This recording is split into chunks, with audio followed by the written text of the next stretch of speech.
some multi-speciality hospital facility in Hadassah.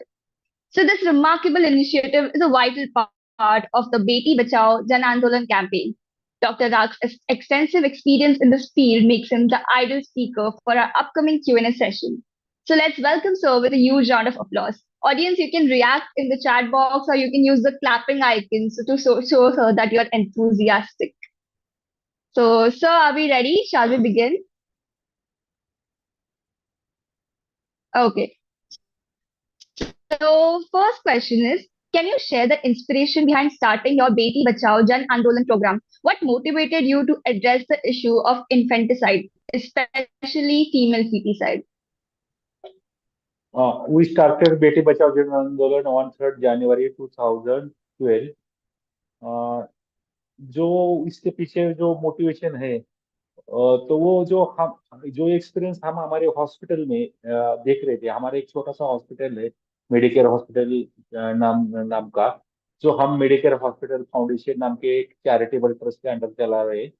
तो हमारे hospital में जब हम एएनसी पेशेंट देखते थे कि जो चेकअप एएनसी रेगुलर चेकअप के लिए आते थे, तब से उनको वो सब लोग लड़का होगा, मेल चाइल्ड होगा, इसके बारे में सोचते थे। फीमेल चाइल्ड के बारे में वो लोग कभी कभी नहीं सोचते थे कि फीमेल चाइल्ड भी हो सकती है। और eight the time of delivery, जब मेल चाइल्ड होगा, तो सब लोग एक खुशी का माहौल रहता था कि लोग खुशियां मनाते थे, एक दूसरे को, हॉस्पिटल के हमारे सब स्टाफ को मिठाई देते थे। लेकिन हमें जब फीमेल चाइल्ड के टाइम एक्सपीरियंस इतना अच्छा नहीं रहता था। लोग बहुत से बार हमने देखा है कि वो उनके लड़की फीमेल चाइल्ड की मदर बहुत से बार रोते हुए हमने देखी थी। जब हम रिश्तेदारों को बताते थे कि आपको फीमेल चाइल्ड हुई है। देखो, आप सब मेडिकल स्टूडेंट है, लेकिन स्टूडेंट है तो हमारे मेडिकल प्रोफेशन में सबसे चैलेंजिंग जॉब क्या रहता है आपके, आप लोगों के तरफ से क्या लग रहता रहेगा सबसे चैलेंजिंग जॉब? मैं ही आपको एक क्वेश्चन पूछता हूँ, तो उसका आंसर फिर मैं ही देता हूँ आपको। तो सबसे चैलेंजिंग जॉब रहता है हमारे प्रोफेशन में कि जब कोई पेशेंट के, हाँ, कोई हॉस्पिटल में डेथ हो जाती है, हाँ, तो वो डेथ डिक्लेयर करना, वो डेथ रिश्तेदारों को बताना, तो सबसे बड़ा चैलेंजिंग जॉब रहता है मेडिकल प्रोफेशन में। उस टाइम मुझे तो ऐसा लग रहा था कि लड़की हुई, ये रिश्तेदारों को बताना, एक डेट डिक्लेयर करना जैसा मुश्किल थी मेरे काम कर रहे। सबको ऐसा लग रहा था कि, आवाज आ रहा है मेरा? आ रहा है sir.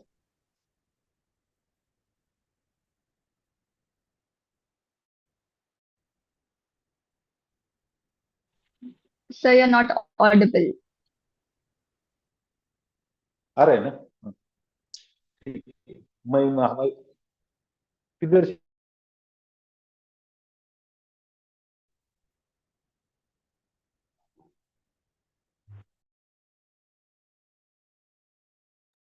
There's a network issue, guys. Just hold on. हाँ,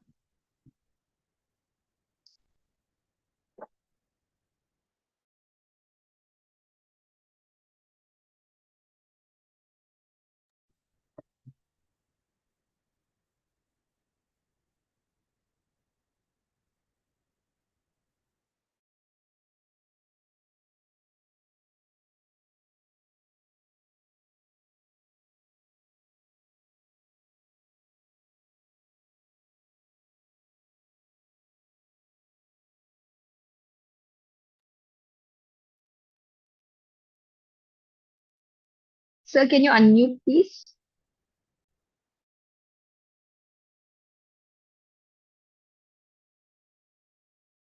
सर एक्चुअली बीच में आपका नेटवर्क चला गया था, so please can you continue the answer.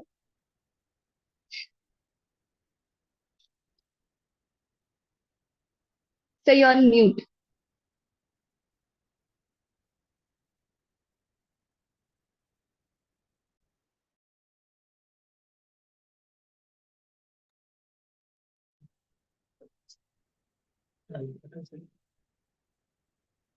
आ रहा है आवाज?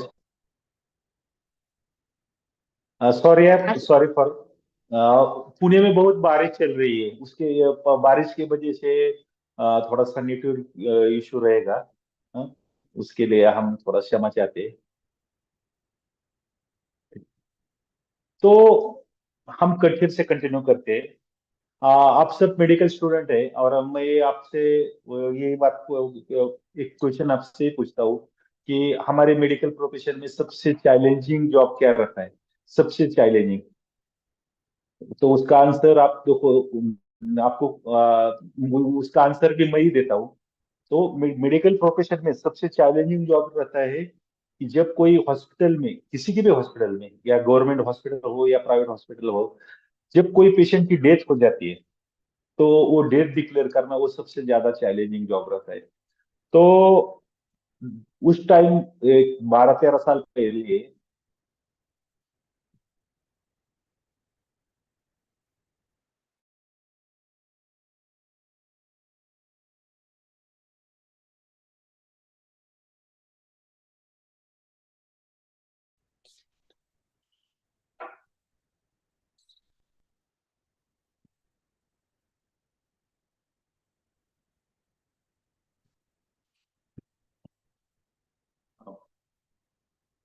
ठीक है, आवाज आ रही है? हाँ सर, आ रहा है।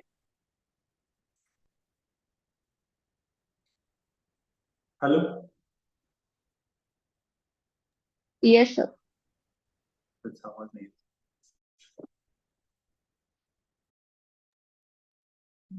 आवाज आ रही है क्या मैडम? यस सर, आ रही, आ रही।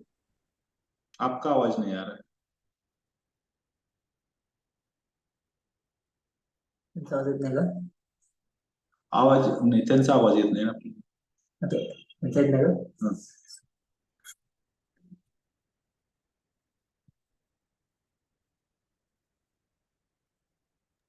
सर अभी आ रही है आवाज?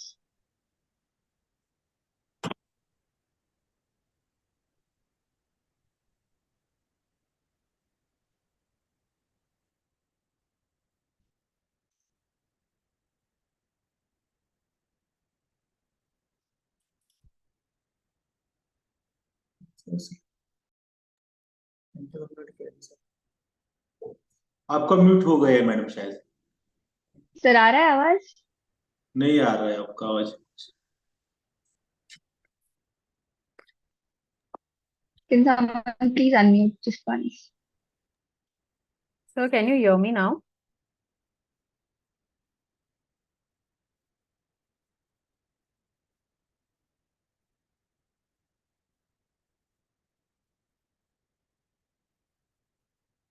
Guys, just hold on until Sir can reconnect with us back.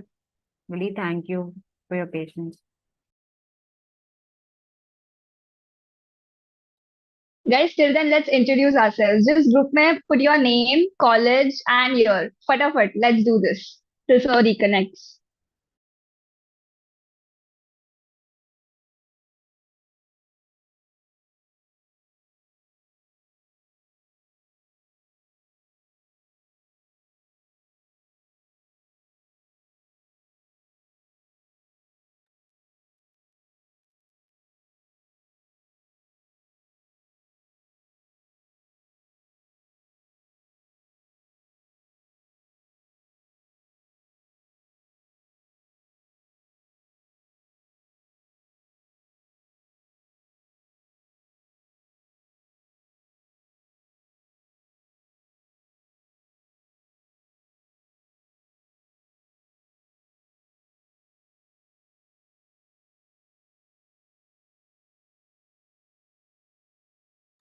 Hi Shreya, hi Sanika, hi Pranav. Hello Vidhi. So we are first year, third year, second years, good variety.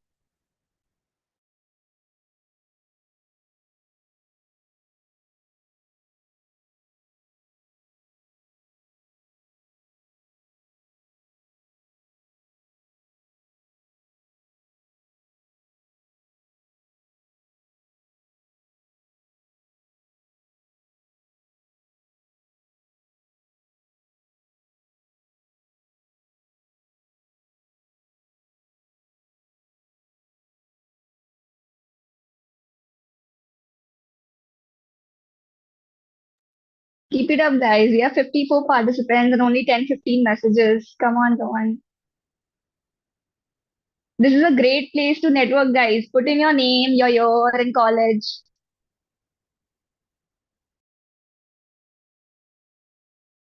Also, a quick update to everybody. Apparently, due to the heavy raining in Pune, Dr. Ganesh has some trouble with the connectivity, but he'll be joining us within 2-3 minutes. So please stay on.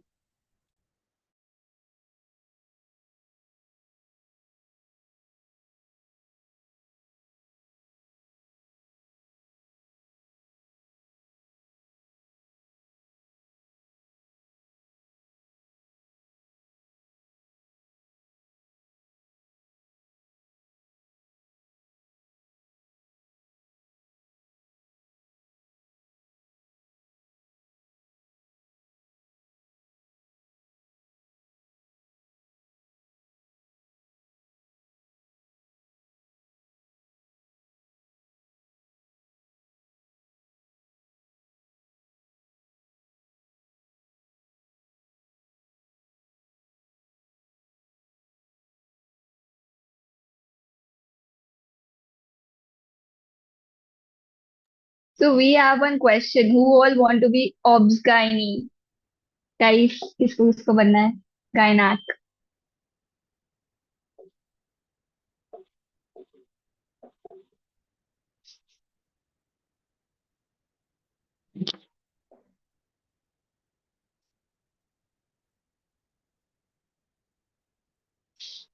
Okay, Manas is saying me. बहुत बड़ा me है.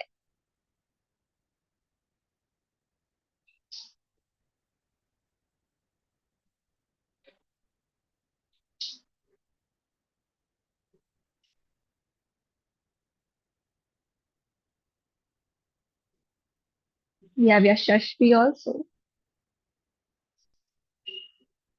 Okay, great. So has joined, guys. He just connected the audio right now.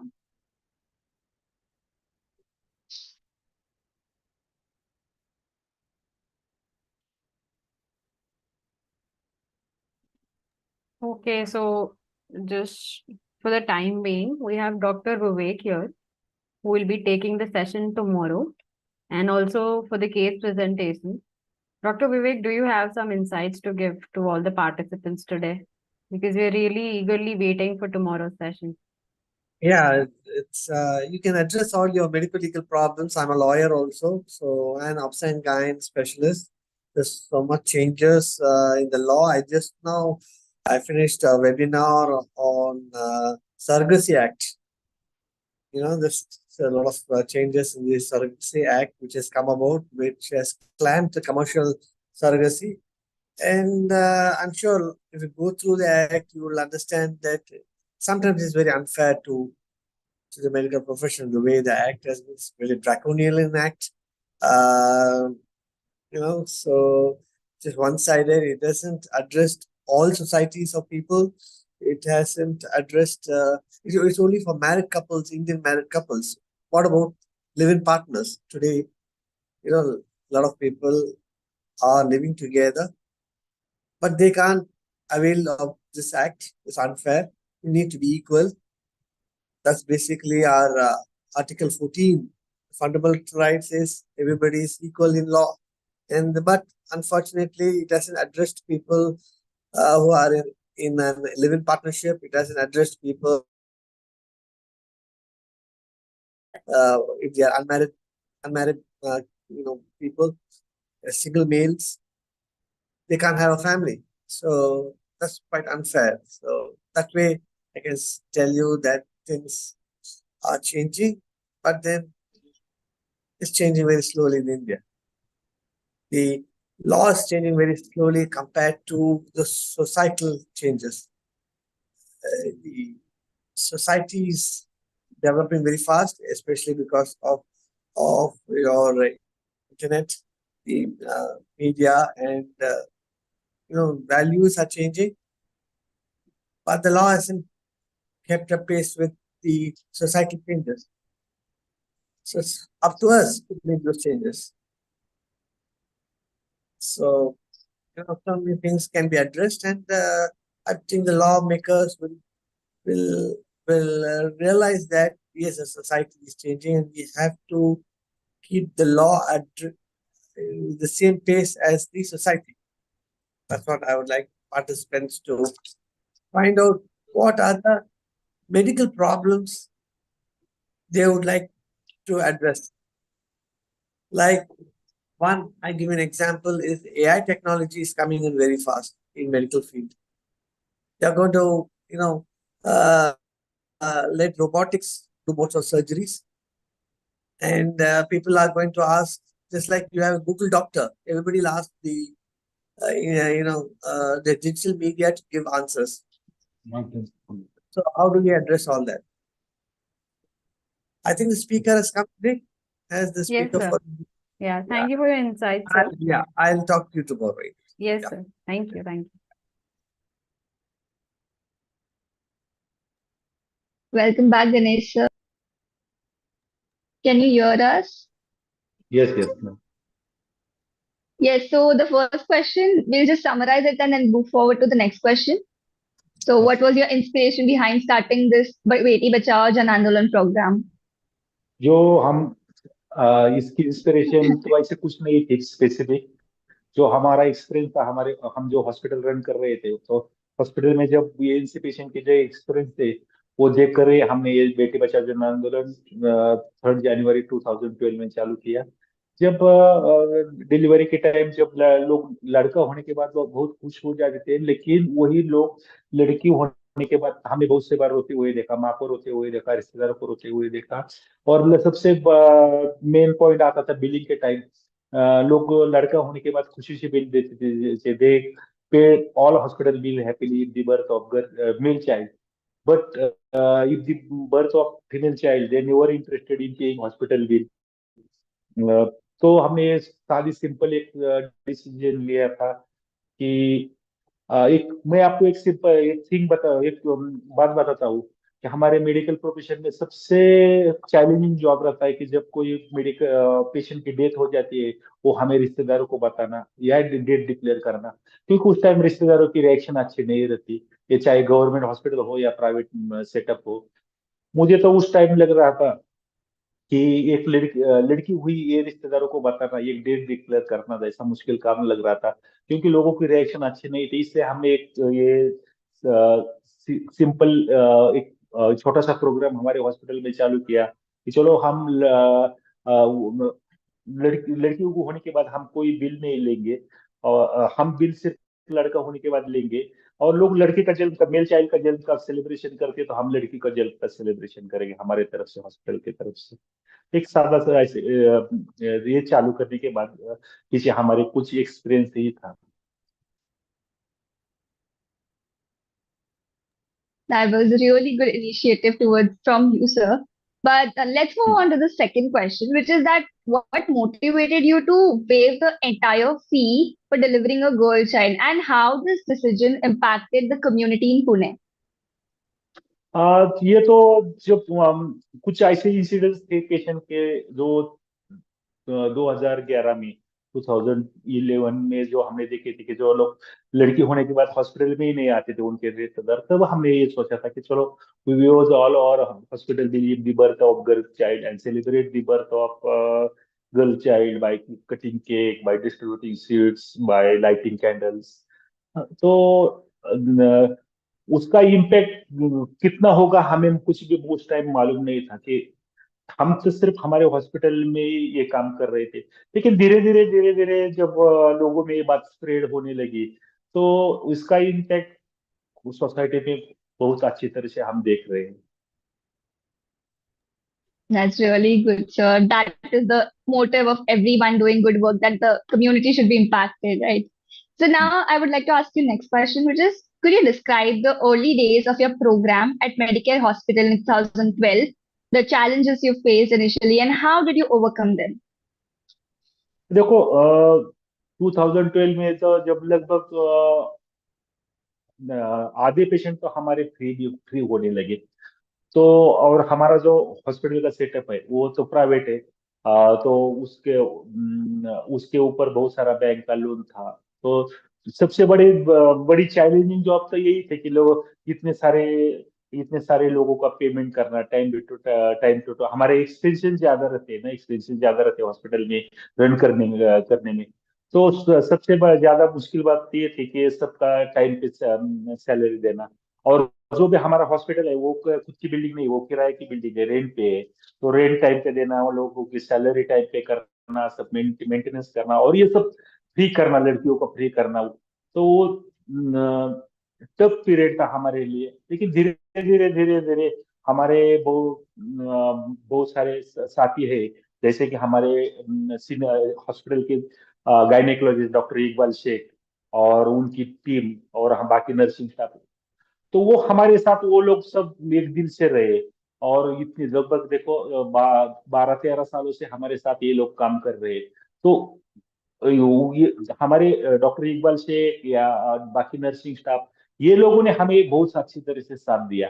तभी तो हम ये अभी तक ये जन आंदोलन चला रहे हैं।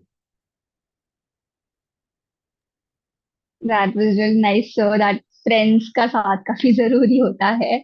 So the next question is that you delivered over 2,400 and 400 girl children for free. So can you tell us the impact this created on the gender dynamics or the gender inequality which was happening in your community? फिर से repeat करो ma'am. So you delivered 2,400 girls for free, right? So can you yes, tell the impact it created on your community, especially in terms of gender equality? देखो इतने सारे delivery हमारे तो hospital में 100% change हुआ। लोग अभी देखो 11-12 सालों के पहले लोग लड़की होने के बाद रोते थे हमारे हॉस्पिटल में। वही लोग, वही फैमिली, वो अभी लड़की नहीं हुई, वो लड़का होने के बाद रोने लगे। उनको सबको अभी, अभी तो सबको लड़की चाहिए हमारे इधर। तो जब पेशेंट हमारे इधर रजिस्टर के लिए इनसे आते हैं ना, तो वही बोलते हैं कि हमें लगता है कि इधर आने के बाद लड़की होगी, इसलिए हम इधर आ रहे हैं। तो इम्पैक्ट कम्युनिटी में तो चेंज तो हो रहा है। हमें तो लग रहा है कि लोग अभी थोड़ा सा जो जेंडर डिस्क्रिमिनेशन बचपन से था, वो थोड़ा हमारे इधर का 100% कम हुआ है। बाहर भी धीरे धीरे कम हो जाएगा। That was surprising, sir. So now, can you share some heartwarming or memorable moments from your experiences by delivering these girl child for free?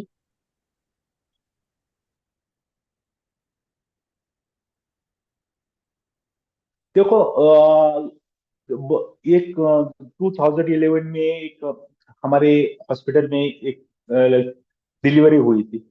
तो उनको लड़की होने के बाद उनके कोई रिश्तेदार नहीं आए। मेरे हॉस्पिटल में जितने रिश्तेदार थे वो सब चले गए। और लड़की की मदर और उनकी मदर, वो दो ही हमारे वो हॉस्पिटल में रहे। और फिर हमने क्या किया कि हाँ, उनका लड़की का जन्म का सेलिब्रेशन करते टाइम हमारे हॉस्पिटल के सभी लोग, हमारे जैसे कि मैं, डॉक्टर इकबाल शेख सर, हम लड़की के मामा बन गए।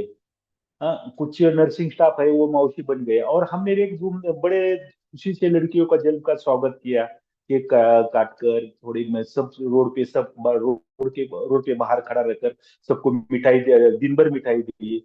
अभी वो लड़की लगभग मेरे ख्याल से 12 साल की हो गई। तो वो आती है हमें हॉस्पिटल में मिलने के लिए। और धीरे धीरे धीरे धीरे धीरे उनके पेरेंट्स ने भी उनको एक्सेप्ट किया। ऐसे बहुत सारे हम दोनों एक खुशी के भी एक्सपीरियंस देख रहे हैं, कोई गम के भी देख देख रहे हैं, कोई खुशी के भी देख रहे हैं। लेकिन जो पहले 11 साल 9-10 साल पहले बहुत सारे गम के थे, अभी थोड़े खुशी के देख रहे हैं।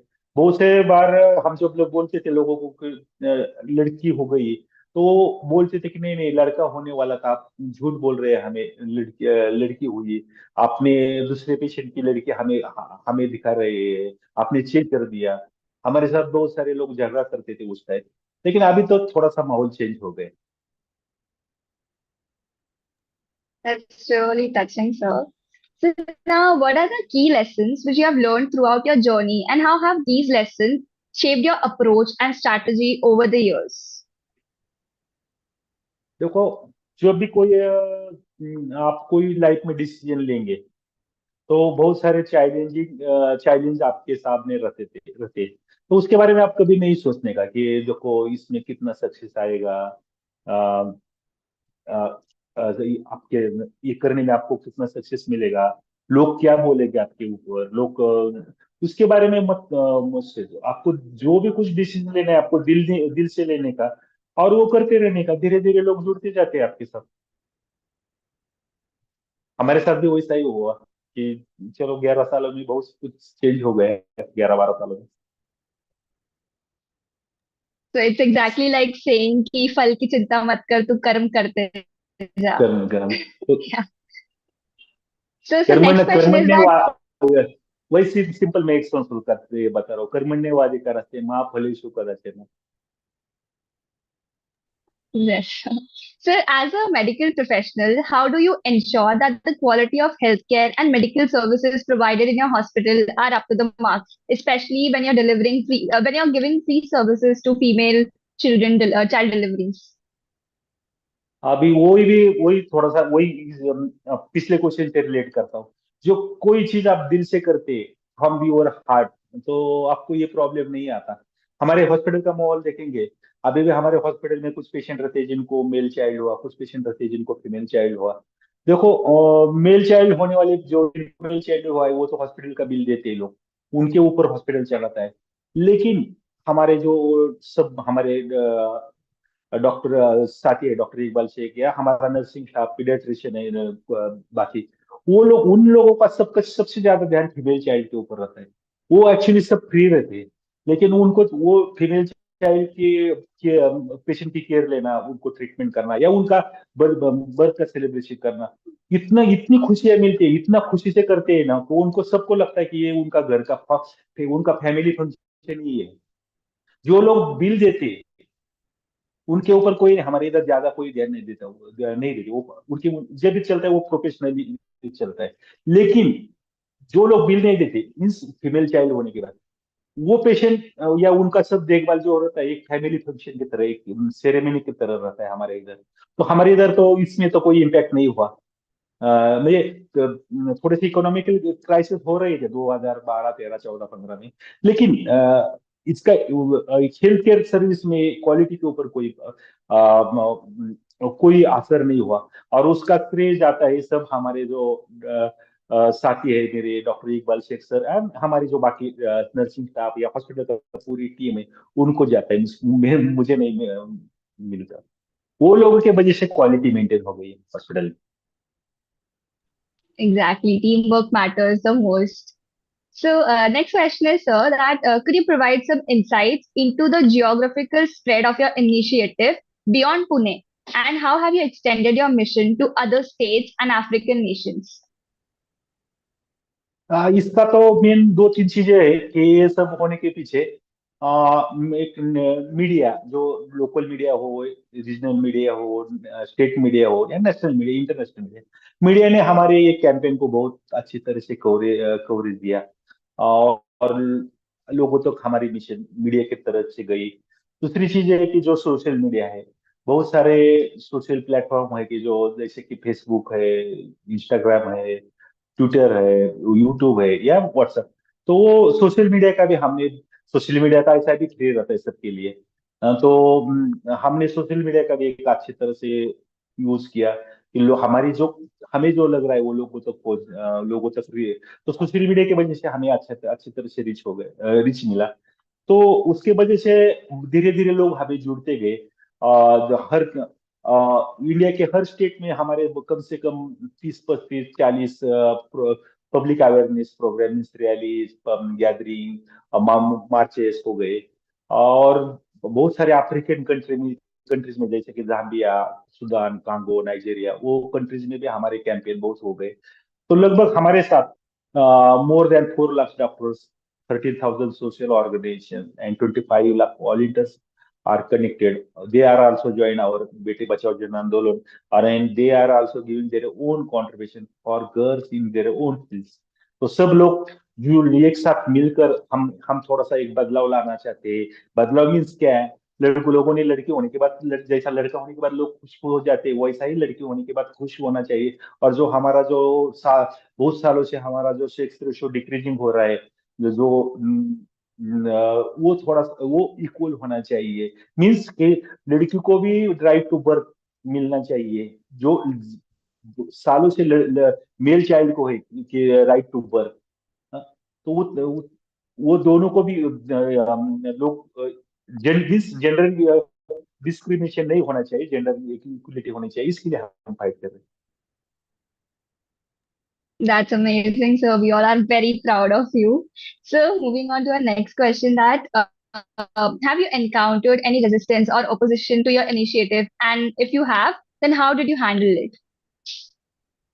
देखो, जब हमने पहले 11-12 साल ये सब चालू करने के बाद पहले तो रेजिस्टेंस सब जगह से हो गई कि बहुत सारे लोगों को ऐसा लगा कि ये थोड़ा सा हॉस्पिटल का ये सब करने के बाद थोड़े से हमारे बाकी और डॉक्टर लोग जो ट्रेन थे, तो उन्होंने हमें थोड़ा सा बोला, बोल रहे थे कि ये करने की क्या जरूरत है, आप ये करने से आपका हॉस्पिटल बंद हो जाएगा, या बहुत सारे हमारे साथी थे। थोड़ा सा कुछ देखो, सबके नाम लेना आते अभी आज ठीक नहीं है इतने सालों के बाद, लेकिन सिंपल थिंग है, जो भी कोई आप एक अलग से कुछ काम करने जाएंगे ना, तो लोग पहले दिनों में तो आपको अपोजिशन वाले ही मिलेंगे, तो उनके ऊपर ज्यादा ध्यान नहीं देने का, आप अपना काम करेंगे तो ऑटोमेटिकली जो लोग आपको अपोज कर रहे थे वही आपके साथ जुड़ जाएंगे। True, sir, true.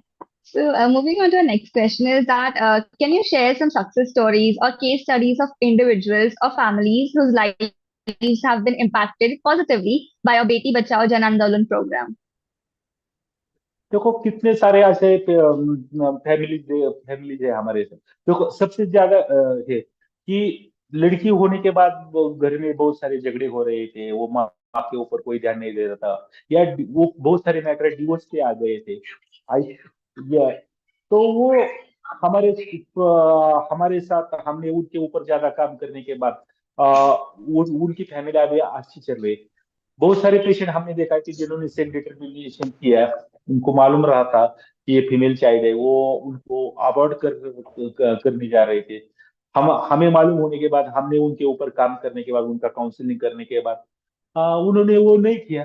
तो अभी तो वो बहुत सारे ऐसी लड़कियां है कि जो 5-6 साल की है, 7 साल की है, 9 साल की है। बहुत सारे ऐसे डॉक्टर्स हैं हमारे साथ जुड़े कि जो लोग को कर रहे थे, जो सेक्स डिटर्मिनेशन कर रहे थे, सेक्स रिलेटिव अबॉर्शन कर रहे थे, लेकिन धीरे धीरे हमारे साथ जुड़ने के बाद उन्होंने ये सब चीजें छोड़ दी। हाँ, तो वो भी एक सक्सेस स्टोरी है। जितने सारे फीमेल से फिर जो लोग फीमेल फिटिसाइड कर रहे थे, जिन्होंने वो सब सेक्स डिटर्मिनेशन कर रहे थे, सेंटर चल रहे थे, ये सब छोड़कर एक रेगुलर प्रैक्टिस करने लगे, वो भी एक हमारे लिए सक्सेस स्टोरी है। बहुत सारे पेशेंट के डिवोर्स नहीं हुए, हाँ, फिर वो फैमिली ज्वाइन हो गई, वो भी हमारे लिए एक सक्सेस स्टोरी है। लेकिन हम किसी का नाम या ये नहीं बोल सकते, ओपन नहीं कर सकते। So, we want to know that your initiative is not just about providing free deliveries, but also about raising awareness. So, how do you measure the impact of your awareness campaigns, and what are the indicators or outcomes you're looking for? देखो, पहली चीज है कि female foeticide, gender discrimination या female इनफर्टिसाइड, ये social issue है। आवाज आ रही है? All right. आ रहे हैं? Hello,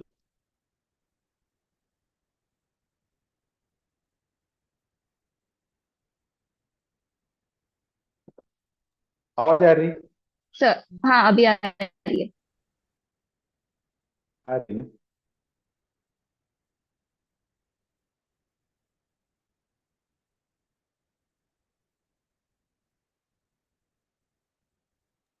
They are not audible.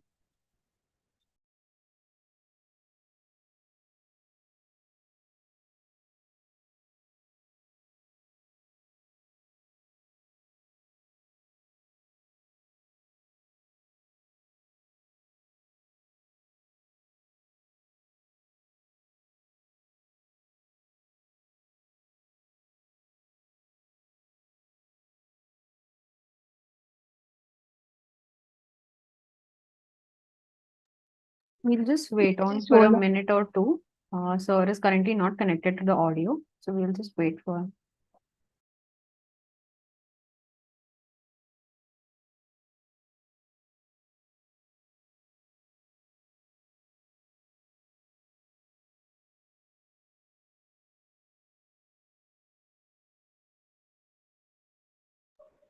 Till Sir connects his audio, everyone just put in the chat box what did you like about him abhi tak?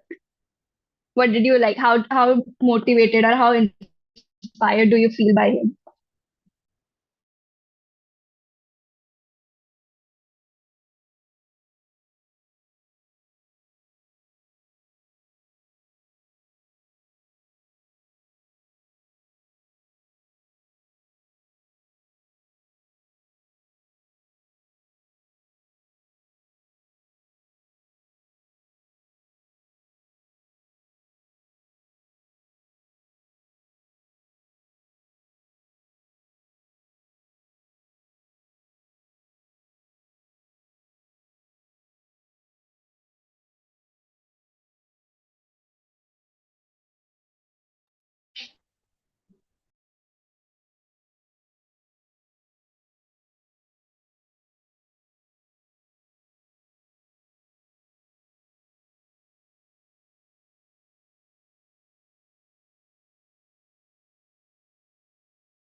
We have amazing answers in the chat.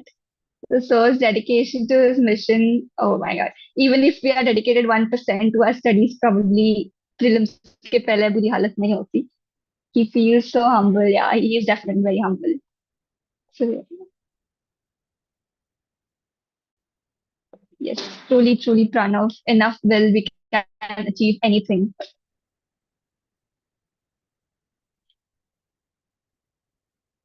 His ability to sacrifice crores of rupees, it's not easy.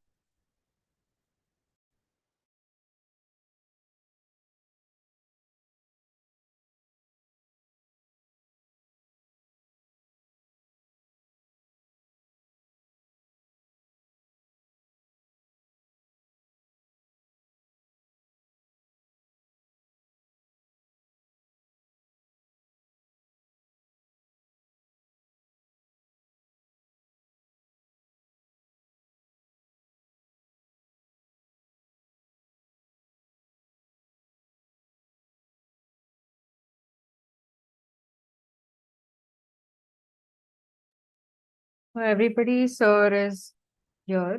He's just connecting to the audio. Thank you for your patience and keep commenting what do you like about him. Go on, Kushi. When Sir joins now, keep commenting then also. He'll be very nicely motivated. हाँ बोलिए इसमें Hello आवाज sir, uh can रहा you है. hear us? हाँ. हाँ, So yes. तो हम इस question पे थे. Your initiative is not just about providing free deliveries, but also raising awareness. So how do you measure the impact of, sorry, how do you measure the impact of your awareness campaigns and what indicators or outcomes are you looking for? देखो ये जो female foeticide sex related abortion है वो social problem है और इसके लिए जरूरत है सोशल अवेयरनेस प्रोग्राम की. जब तक सोशल लोगों का सोशल अवेयरनेस नहीं होगा तब तक ये प्रॉब्लम सॉल्व नहीं होने वाला. हाँ, तो इसके लिए अ, हम ज्यादा सोशल अवेयरनेस प्रोग्राम अलग अलग स्टेट में ले रहे हैं. तो उसका इम्पैक्ट कितना हुआ.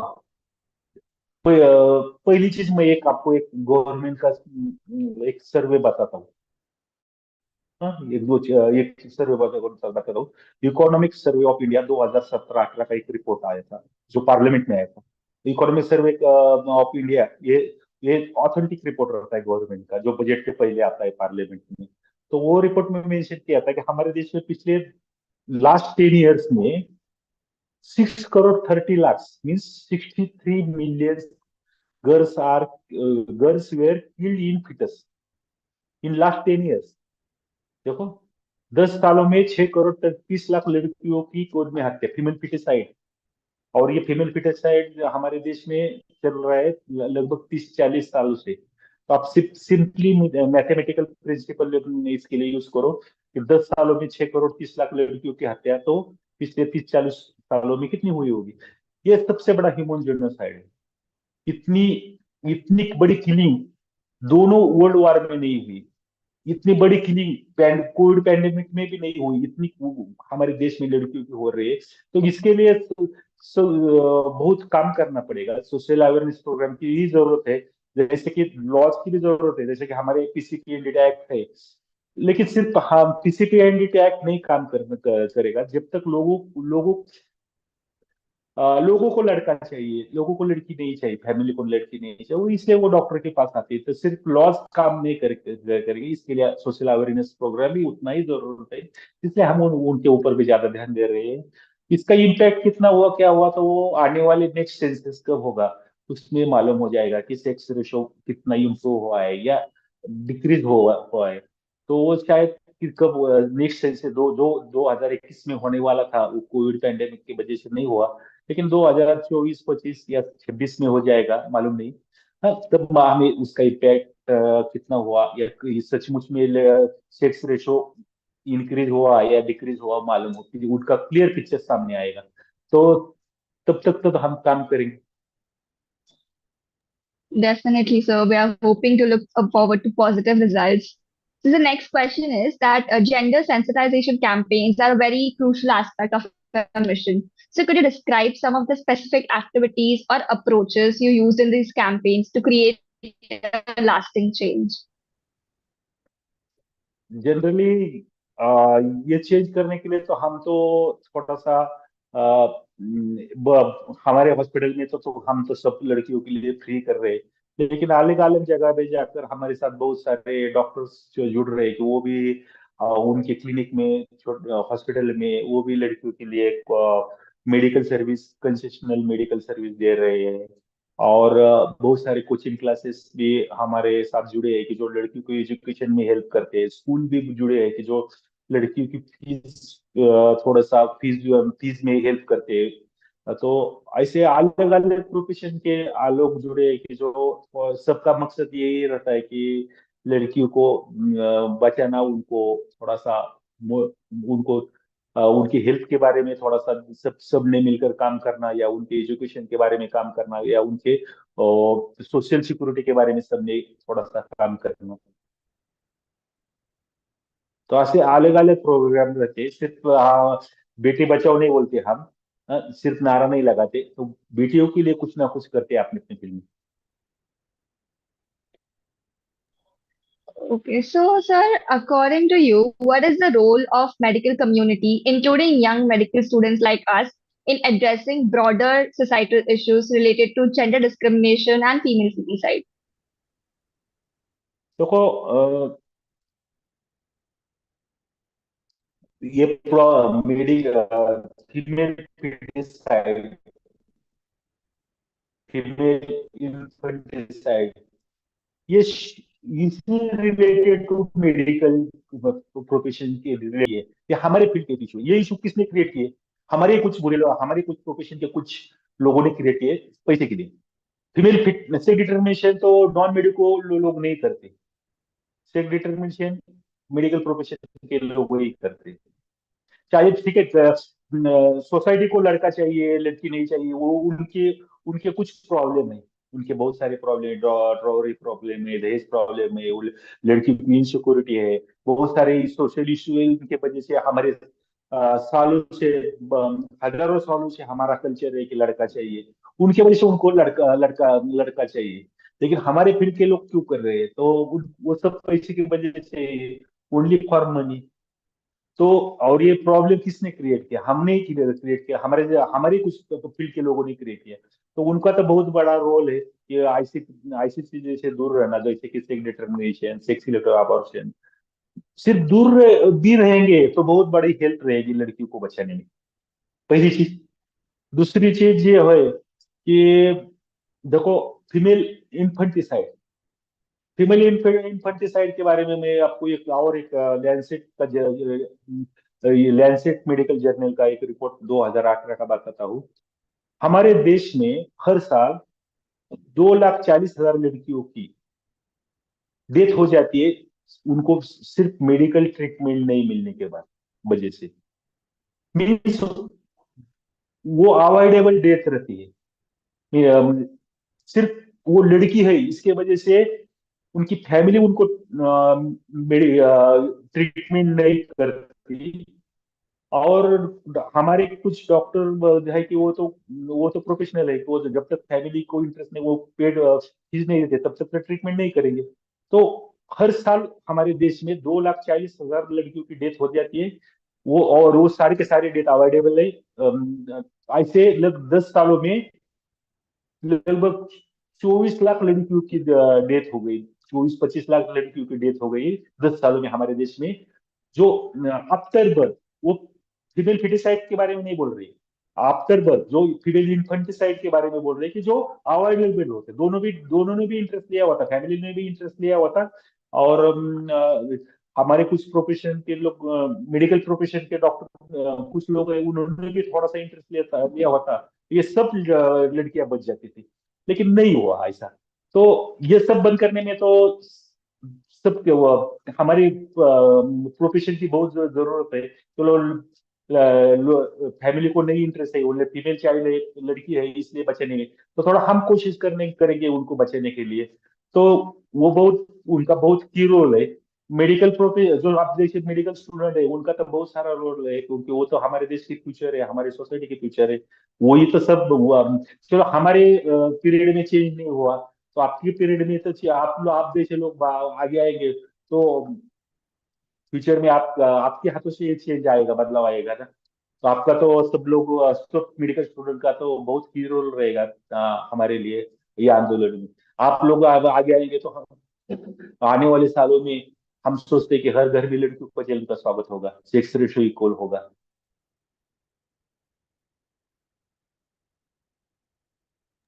So, sir, now for young medical students जिनको इस initiative में involve होना है, what advice or guidance would you offer in terms of getting started and continuing the efforts? तो इसकी शुरुआत तो आप अपने फैमिली से कर सकते हैं। कौन सी भी चीज की शुरुआत आप अपनी फैमिली से कर सकते हैं। हाँ, आपकी फैमिली में ऐसा कोई आपको लगेगा, जो भी कोई मेडिकल स्टूडेंट रहता है कोई फैमिली में, तो पहले तो उनके रिश्तेदार है उनसे कांटेक्ट करते हैं कि ऐसा ऐसा कोई होता है क्या किधर। तो हम थोड़ा सा उनका अवेयरनेस करेंगे। इसकी शुरुआत हम हमारे फैमिली से करेंगे, हमारे रिश्तेदारों से करेंगे, हमारे दोस्त से करेंगे। फिर धीरे धीरे आप जैसे लोग अलग अलग हॉस्पिटल में काम करेंगे तो उधर भी आप ये थोड़ा सा कन्या भ्रूण हत्या के खिलाफ, female foeticide, sex relative abortion के खिलाफ थोड़ा सा अवेयरनेस करेंगे। कोई लोग आपको जब मालूम हो जाएगा कि जो कोई ऐसा करने वाले है तो उनका थोड़ा सा ब्रेन वॉश करेंगे आप लोग आने वाले फ्यूचर में। और कब आपसे बहुत सारे स्टूडेंट है कि जो आने वाले फ्यूचर में, भविष्य में अलग अलग जगह पे मेडिकल ऑफिसर या फिर पीसीपीएनडीटी एक्ट के ऑफिसर बनकर काम करेंगे। तो थोड़ा सा आपको तो बहुत ये आप अच्छा काम कर सकते हैं, या आपने खुद के हॉस्पिटल क्लिनिक में भी लड़कियों के लिए हेल्थ के लिए काम कर सकते हैं। तो आपको तो बहुत स्कोप है काम करने में। हाँ, बहुत कम आने वाले इतिहास में तो आप हिस्ट्री में तो लड़की आपको याद रखेंगी। हाँ, जो भी लड़की आपने बचे उनको बचाने के लिए आपकी हेल्प, आपने हेल्प की, वो सब आपका 100% आपको याद रखेगी। Zarur, Zarur, sir. We'll definitely follow your guidance. So the next question is that could you share some future goals or projects you have in mind for the Beti Bachao Jan Andolan program, and how can people support and contribute in your mission? जब तक देखो, जब तक लड़कियों का sex ratio equal नहीं हो जाता, या हर घर में लड़कियों का जन्म का स्वागत लड़के जैसा नहीं हुआ था, तब तक हमने सब मिलकर ये मूवमेंट चलाना है। हाँ, अलग हर जगह पे तो मैं खुद नहीं जा सकता, लेकिन आप हमारे साथ जितने भी लोग जुड़ सकते हैं वो अपने अपने एरियाज में, अपने अपने गांव में हमारे यही मिशन पे काम करेंगे। और हम सब मिलकर लड़कियों के सेक्स रेशियो इक्वल लाने में कोशिश करेंगे। जेंडर डिस्क्रिमिनेशन जो हजारों सालों से हमारे समाज में, सोसाइटी में चल रहा है, वो बचपन से ही from birth, at the time from birth वो खत्म कर देंगे। और एक नया नया सोसाइटी हम बनाएंगे कि जो इक्वल रहेगा, सब दोनों के लिए इक्वल रहेगा। For sure, sir. We definitely look forward to an equal community. So, moving on to our last question, that as you reflect on this journey so far, what are some of the most heartwarming or inspiring moments that have reinforced your commitment to this cause? हाँ, last question थोड़ा सा repeat करेंगे. Uh, as you reflect on your journey so far, what are some of the most heartwarming or inspiring moments that have reinforced your commitment to this cause? देखो, हमने ये चालू करने के बाद सिर्फ ये कैंपेन हमारे हॉस्पिटल में ही था. हम्म, लेकिन शायद 2015 में बिग बी अमिताभ जी बच्चन जी ने हमें बुलाया घर उनके, और उन्होंने हमें, अमिताभ जी ने एक गाड़ी गिफ्ट दी. और गिफ्ट मीन्स इसलिए दी है कि ये देखो, अभी अभी ये गाड़ी की चाबी लेकर, ये गाड़ी लेकर आपको पूरे देश में घूमना है. और ये कैंपेन सिर्फ अपने हॉस्पिटल में ही सीमित नहीं रखना, इनको स्प्रेड करना. हमें तब तक तो नहीं लग रहा था कि ऐसा ये बाहर भी काम करना है, अलग अलग स्टेट में जाकर काम करना है. और आप, अमिताभ जी ने बोले कि जब भी आपको जिधर भी आपको जरूरत रहेगी, उधर से डायरेक्टली मुझे फोन करने का, मैं आपके साथ हूँ. हाँ, लेकिन हमें ये बदलाव जो आपने अपने खुद के हॉस्पिटल में लाया है, वो पूरे देश में लाना है. तो ऐसे बहुत सारे लोग जुड़े हैं कि जो कभी कभी मैं ज्यादा डिप्रेस हो जाता था या हो जाता था, तब कोई लोग आते. देखो, बहुत सारे हमारे जो कुली के लोग हैं, हमारे जो कुली, मेरे पिताजी कुली का काम करते थे, तो बोझा उठाने का. तो बहुत सारे वो जुड़े कि वो भी आते हैं कि देखो, ये लड़ाई हमें लास्ट तक लड़नी है, हम भी आपके साथ, जिधर भी आप बुलाएंगे उधर हम आएंगे. तो ऐसे लोगों से तो हमें ये एनर्जी मिलती है. That's truly wonderful, sir. Thank you so much for being a part of question and answer session. Your thoughtful answers and your enthusiasm have made this event truly remarkable. Your drive and engagement in discussions about maternal and child health, gender equality, and the Beti Bachao Jan Andolan program are highly appreciated. We hope that each and every one of the participants found this session informative and inspiring. You can comment in the chat box, sir. We'll be seeing that how how inspired do you feel or how motivated do you feel. So once again, sir, thank you so much for your involvement in such an important cause that has made a significant difference. We'll definitely look forward to the survey which will be coming soon. So thank you for your valuable presence and contribution. If you have thank any feedback, you can put it. You. और मैं अभी आपका आपका दो minute, मैं भी आपका धन्यवाद मानना चाहता हूँ. और सबसे ज्यादा पहले आजलन शेख का धन्यवाद मानना चाहता हूँ कि जिन्होंने जिन्होंने हमसे कांटेक्ट करके आप जैसे थोड़े से बहुत सारे लोगों को हमें प्रेजेंट किया. और बहुत सारे लोग हमारे साथ जुड़ गए. तो आप सब मेडिकल स्टूडेंट को, आपके लिए, आपके ब्राइट फ्यूचर के लिए हम हमारे बेस्ट विशेष देता हूँ. और हमें लग रहा, दिल से लग रहा है कि चलो एक ना एक दिन तो ये हमारी सोसाइटी पूरी की पूरी चेंज हो जाएगी, सोशल रिवॉल्यूशन आएगी. और ये सोशल रिवॉल्यूशन, सामाजिक क्रांति आप जैसे मेडिकल स्टूडेंट ही लाएंगे आने वाले फ्यूचर में. थैंक यू, धन्यवाद, मैं सबका धन्यवाद. Thank you. Thank you so much, sir, for your valuable time. So moving forward for the next session, I would like to hand over to Chaitanya Reddy from AMSA. Okay, thank you, Khushi, for that session. We'll be starting the breakout room. Those who have not renamed, please try to rename so that it's easy for me to put you all or assign you all into your breakout rooms. I'll just wait in for another 30 seconds.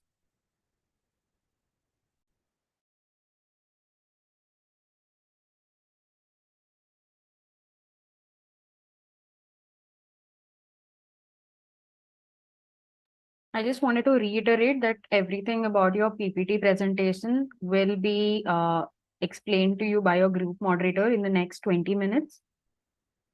So any doubts you'll have, you all can ask then and there, and you'll have one full day to prepare for the same. So you can contact and raise your queries through your WhatsApp groups as well.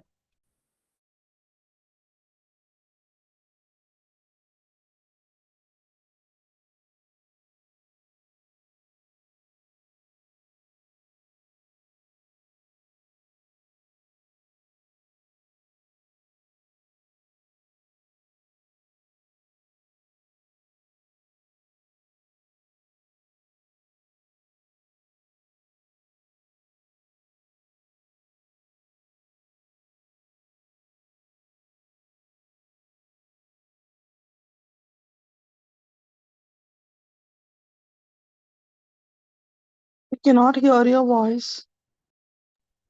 Can you hear me now? Yes. Yeah, the instruction is for the group moderators to take the photo of the breakout room session and upload it on the PPT slide so that the attendance will be taken into account, the certificates of participation.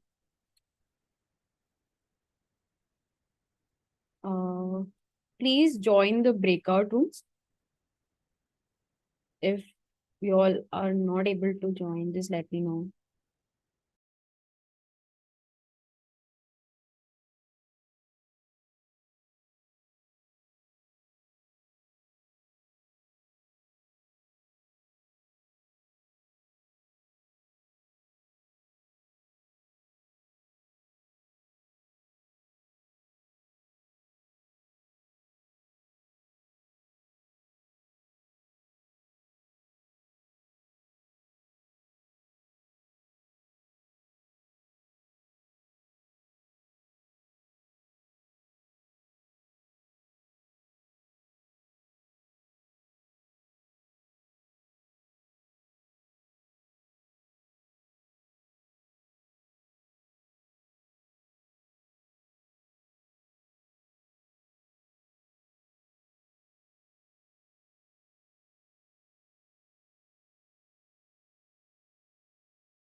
Excuse me. Hello.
Chirag, you're good to go. Please start.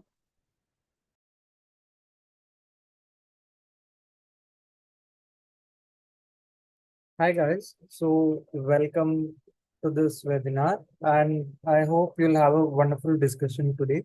So today we'll be focusing mainly on obstetric violence and humanized birth.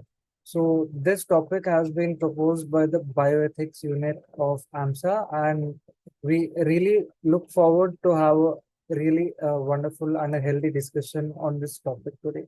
So as you all know, bioethics unit is an important part of AMSA, and we deal with all the necessary topics and uh, other activities that a physician must know when he starts practicing.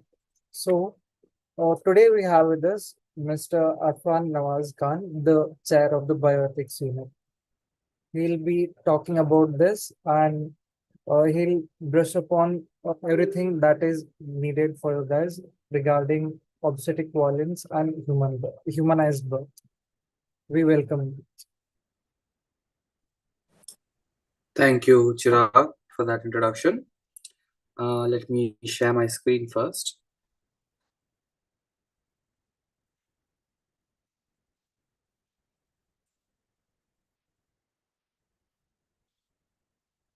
Is the screen visible? Yes, it's visible. Okay, let me start. Good evening, everyone. I am Arfan Nawaz Khan, as just introduced, the chairperson of Bioethics Unit, AMSA. I hope you're all doing well. Today, we will be talking about obstetric violence and humanized birth. So these are the things we'll be speaking about today. Understanding what it is, what humanized birth is, how we can empower women, and I'll let you some time to ask me some questions. So, first of all, welcome to my theater. I want you all to give you a new way of thinking about one of the most incendiary issues of our time in obstetrics and medical field, that is obstetric violence. I hope you'll all stick around, listen to me fully. So scrub your hands thoroughly, sterilize your instruments, and let's get going. So the first question would be, what is obstetric violence? The Oxford Online Dictionary defines it as, my subscription to it is expired, and I will not be telling you any textbook definition because quoting a dictionary in an ethical session is for hacks. The point is to understand, have a greater understanding of the topic and not for me to regurgitate words of a page which you can find easily. So let's start with a story. I was 8 hours into my shift at a very busy hospital, helping a young woman, about 23 years old, to help deliver her first child. It was only my third childbirth, which I had been a part of. Suddenly, the monitor showed the fetal heart rate slowing down. The fetus wasn't getting enough oxygen. The woman was tired and in pain. I watched the woman go with her body going, tired as she was trying to push, and her energy was draining. If the fetus was not born soon, there could be irreversible brain damage, even death.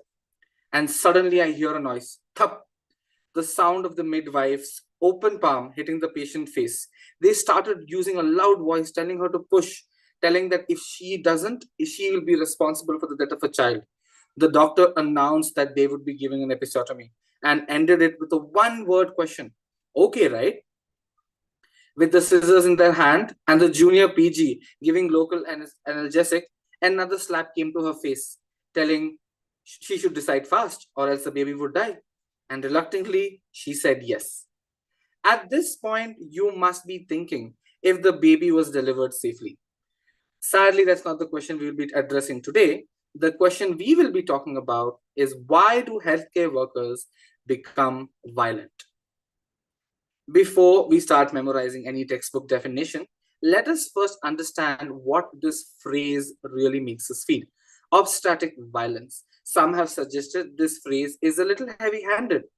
When I say violence, what image does it crop up in your head when I say obstetric violence? If someone can unmute themselves and suggest something.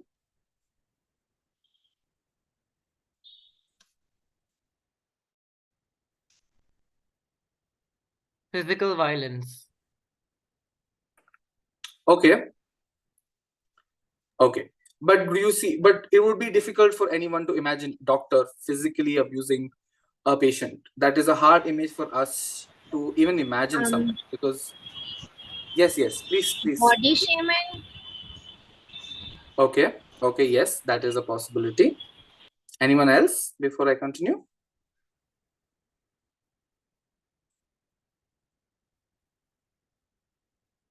Okay. The two things that we have mentioned, let's go on that. First was physical violence. It is hard for any one of us to imagine a doctor suddenly hitting a patient. That's a very hard image for any one of us to have. But when I say violence, I think this is exactly why we feel, do doctors even do that? Do medical professions even do that? It's a hard time that even we ourselves come to a fact. A second something that we really want to speak about is something underhanded, something like body shaming. Talking to a woman and shaming her body during the process of, say, childbirth is not a pleasant experience for any person. They are in pain and suddenly you're commenting, yeah, you're just too heavy, you're just too fat. They would not tell you outright that it has caused them discomfort, but it is discomfortable for anyone to hear this. So the question we would go on to while understanding violence, can any one of us producing an active deficiency of something what is generally considered vital or essential, say water, count as a form of violence? If I know that you need if I know you need water, I know it could save your life, it could make you more comfortable, and I actively deny it, would that count as violence? That is something we will be talking about in this thing. Because when we deny someone their basic human rights, such as autonomy, confidentiality, their right to choose, we are taking away their necessity, their fundamental rights, and it should count as a form of violence. Pregnancy is a very special period for the carrying person, physiologically, emotionally, socio-culturally. It is perhaps a physiological state that requires more medical attention than the other pathological ones. Healthy obstetric gynecologic statistics are important indicators of healthcare services of a country. You would have seen that many pregnant women are treated with a lot of care. But the question is, that has been raised by many intersectional feminists, is this care directed towards the person carrying the fetus or towards the fetus and by proxy the person carrying it? There is a significant difference between the two. Why else would there be an extended old wives' tale that scrutinized the action of the pregnant person, trying to box their action and justifying that will determine the gender of the baby? Oh, she has morning sickness, it's a girl. Oh, their hair is growing better, it's probably a boy. And that doesn't stop there. That automatically changes the behavior of the people around this pregnant person. And still, mind you, that I'm still talking about a situation where it's a cis woman who's been married off in accordance with traditional values. What about those people who had to conceive out of their marriage, who were raped perhaps? What about those trans men who get pregnant? If we are still not able to provide something as commonly we see as cis women, how can we provide adequate care for these out of boundary patients? When we talk about the necessities given to a pregnant person at a medical facility, it's not just a BP machine, it's not just a dipsix test, it's all of these things that I've mentioned here. When I can be charged for not taking BP and sending the patient home, the question comes to stand, why am I not even accountable when I do not provide any of these, when I do not take proper informed consent, giving them proper choice, showing them compassion, empathy, trying to understand where they're coming from with those questions, which might seem silly to us. But then again, there are those who do argue that these are not life-threatening issues. There is no data. they tell us. But the fact that we do not have a statistical data enough to establish this prevalence is because we do not have an agreement on how to define obstetric violence. And isn't this adamant disagreement a form of epistemological violence, where even documenting it is something we are not ready to do because we're not agreeing that this is something exists, this is something we should talk about? In the Venezuelan criminal law, it has been placed within their 19 punishable acts of violence against women. Obstetric violence is defined as the appropriation of reproductive processes of the body by the healthcare providers. They call obstetric violence as a dehumanizing statement, citing the abuse of medication, converting processes into pathological ones, and resulting in a loss of autonomy and freedom in the woman's decision-making power.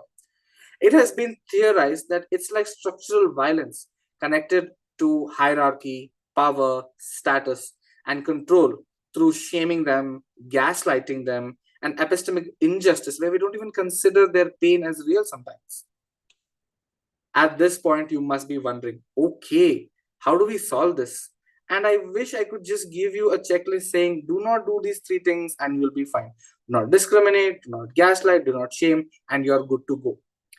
And sadly, it's not as simple as that. I will be talking about 2 proposed solutions. One is humanized birth and the other is empowering women. Let's go on with humanized birth. When I would ask you what humanizing birth is, you would probably say humanizing the act of human birth. And that sounds like a student's answer during a Viva session. But we are more interested in why are we trying to humanize the act of human birth? Women's autonomy and their empowerment have been noted to be a key element for their participation in decision regarding their maternity. A study conducted by White Ribbon Alliance reached out to 1.2 million people across 114 countries, asking them one key demand if they would have for quality reproductive healthcare. And one answer echoed throughout: respect and dignity during care, albeit in different words. Humanization of obstetrics as a top ranking demand in the reproductive healthcare globally. There is a difference between understanding the culture and understanding the person who believes in this culture. It is in this precise difference that we would be able to find the seeds of humanized birth. It was shown in research papers that most doctors who have been given such knowledge about humanized birth are good at it. They know they can list it down, but somehow brutally fail at its execution. Most doctors do not consider their patient's opinion equal to their own.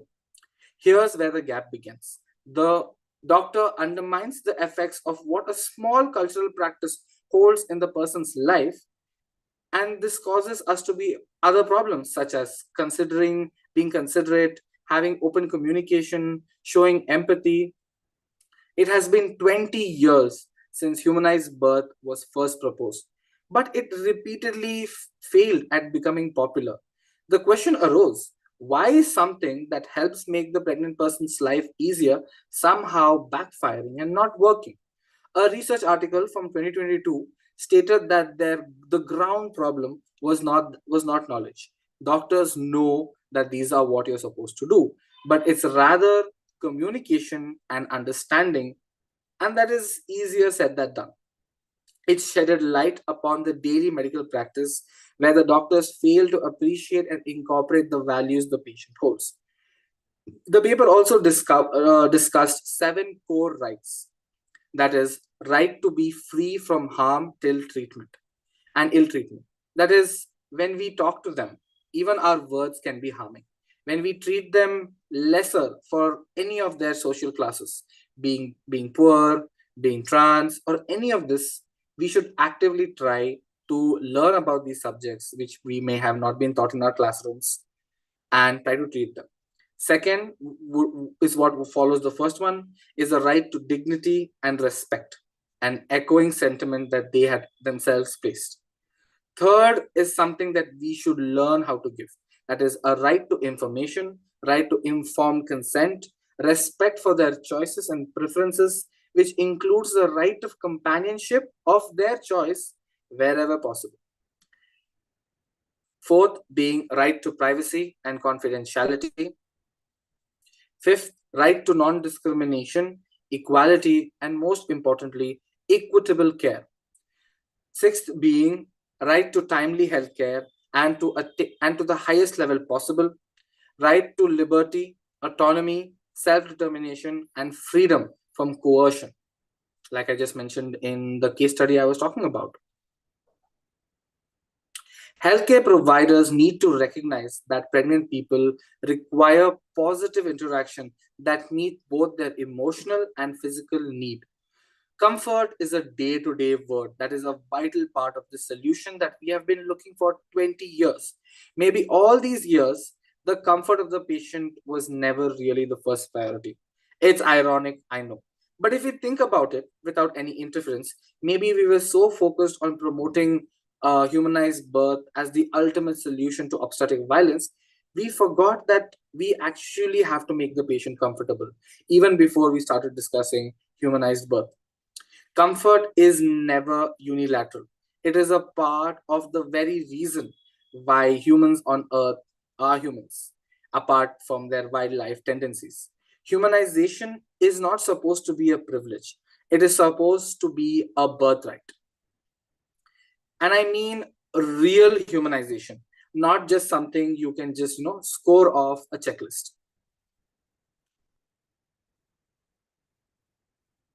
Moving on to the next topic, that is empowering women. You must have imagined the profound and awe-inspiring journey of a pregnant person through the transformative stages and phases of pregnancy and childbirth. It should be a time of immense joy, hope, and empowerment. However, for countless pregnant people in India, this journey unfolds as a heart-wrenching saga bound by stifling societal norms and a painful lack in autonomy and making critical decisions. In the heart of these communities, deeply ingrained social cultures hold women captive during their pregnancies and childbirth. Patriarchal systems dictate crucial healthcare choices, even when it concerns their childbirth.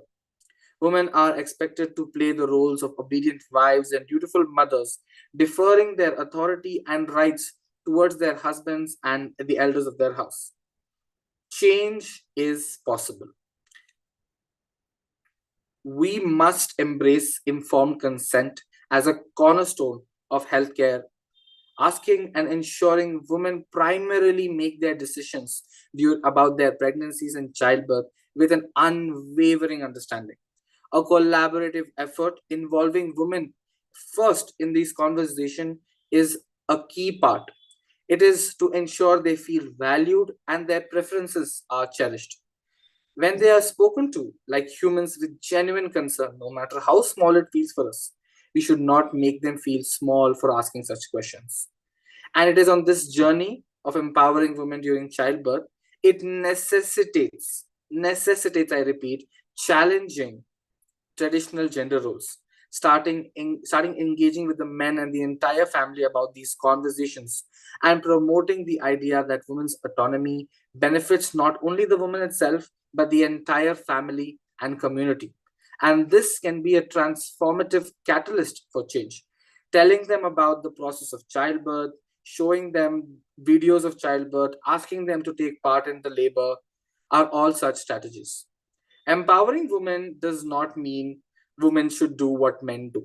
It means that we should do better. We should raise better. We should aspire to do better. But it should be noted, it is not a simple task. I understand it is a tremendous uphill task and highlighting the force of patriarchy. And without doing that, though, all this that we are doing, humanizing birth, trying to remove obstetric violence, empowering women, will be a Sicilian task. It will be us pushing a rock over, trying to push it uphill, and at the end, it falls down again. Before I say thank you, I would leave you all with one statement to the question, why should we be good doctors? Why? What matters isn't that if we are good or bad. What matters is we should be trying actively to be better today than we were yesterday. And if we have any questions, I will open the forum for that.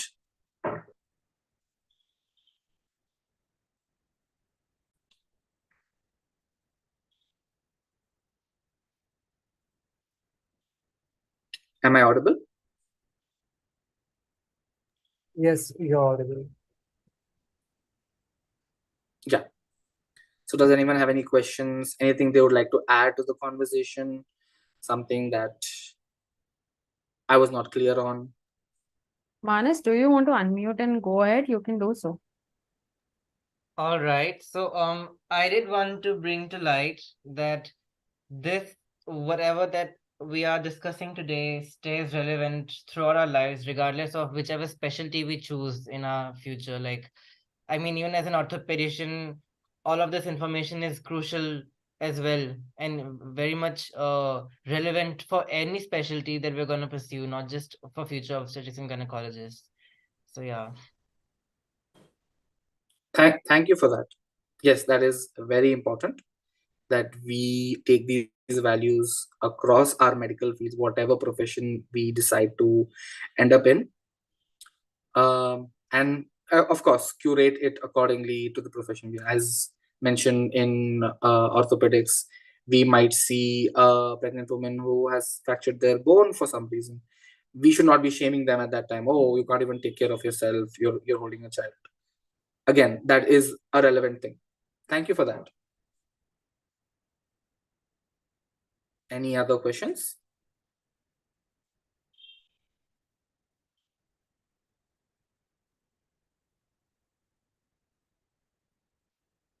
Should I pick someone from the group? I think they will hate me if I do that though, but yes.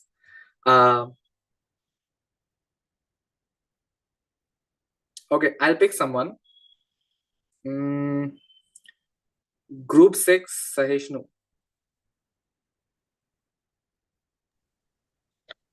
I think If you add anything, it doesn't have to be a question. yeah, Anything.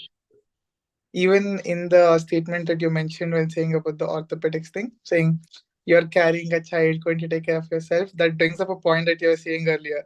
Are you caring for the woman or are you caring for the fetus and by extension the woman? That is a statement we hear a lot, saying you're carrying a child, you're not taking care of yourself. That is that in that sentence itself we are saying the fetus is what is important to us. You're the vessel and therefore I care about you for the time being. So even in common way we think, I think it has become so ingrained that we should keep this in mind whenever we approach somebody. So I thought that was an interesting thing. That's it. Yes, that is something that we often overlook. It is not something we might do actively, but it has come through the culture that we talk about, we live in. It is primarily patriarchy, so we are not free from it. So when we do engage, we should be mindful that you ask yourself, am I caring for this lady or am I caring for this fetus that this lady is a vessel to? Yeah, yeah. Thank you for that, Saishna. Okay, another person. I think we can end this. I don't want to extend this. Chirag itself, because he introduced me. So, for me, humanized birth was a new topic. This was something new that I learned today, and I found this session really interesting. Thank you for that, Chirag. And I hope whenever the students go and see any labor room or albeit emergency C-section, they at least remember one thing I've said and try to remember, like, yes, what are we doing? At least themselves, if they cannot outright tell their professors, hey, you're not supposed to do this, but in their minds, have this conversation with yourself, like, okay, this is wrong. I should not do it when I'm practicing. Thank you for that, Chirag.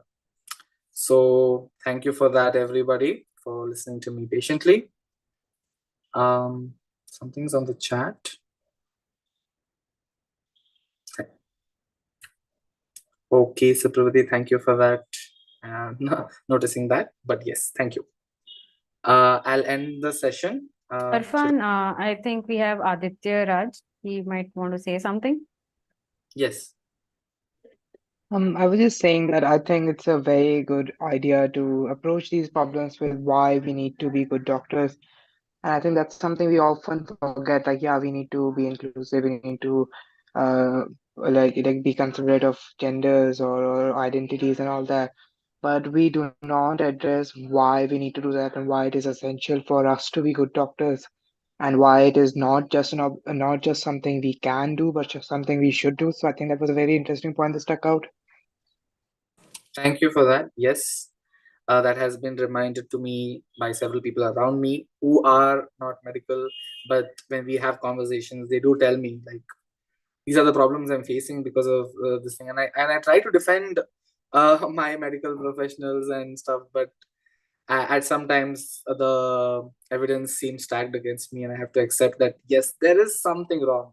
We are not accurately, fully teaching our medical students these which crucial things when they have to deal with patients on ground.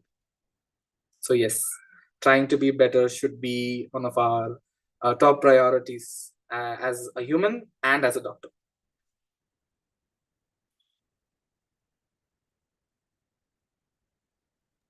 Before we go ahead, does anybody else have any questions? They can raise their hand. We'll wait for another 20 seconds or so.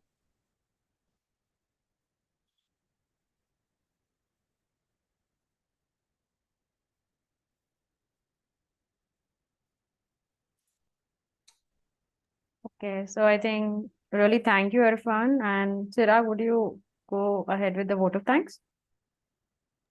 Yes. So, thank you, Arfan, for such an interesting session. I hope the participants have truly loved your session since it was so insightful, and obstetric violence and humanized